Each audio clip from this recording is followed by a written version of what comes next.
రాజమండ్రి గారే విశాఖపట్నం దోశ బందరు పెసరట్టు వీడి తప్పది ఊళ్ళన్నీ చుట్టేసేది. ఇందులో నీకేం కావాలమ్మా? నాకు అన్ని కావాలి. రైతున్నాడు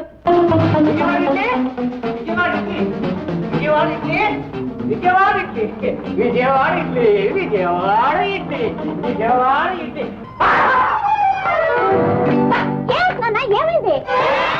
అయ్యో బాబు గారు ఏమిటండి? మాట్లాడక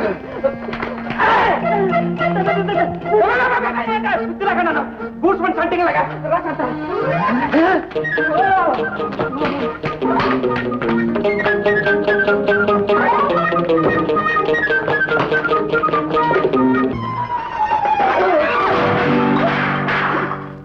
ఎవరు నువ్వు వెతవా? నువ్వేనా? నాకు తెలిసిన వాళ్ళంతా ఈ నాగార్జున సాగర్కి ఇప్పుడే వచ్చి చావాలి. ఇప్పుడు ఎవరు వచ్చారండి? వాడే సాక్షాత్తు మా బట్టలు కుట్టు గుమస్తా లేడు. రాస్కల్ ఇక్కడికి వచ్చి దిగాడు. అబ్బబ్బబ్బా ఏంటన్నా నువ్వు జ్వరం వచ్చిన వాళ్ళు అలా వణికిపోతావు. లోపల బాబు గారు అయితే మాత్రం మనల్ని చూశారుగా ఈ కేకేస్తారు. ఏంటి ఏకేది? గోంగూర. ఇదిగో చూడు, ఆ భయపడే రోజులు ఎప్పుడో పోయే. మీరు యజమాని, అతను గుమస్తా.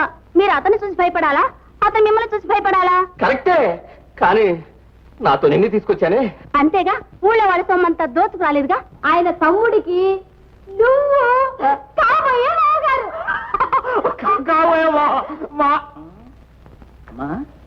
నిన్ను ఖచ్చితంగా చేసుకుంటానని మాట ఇచ్చాడా?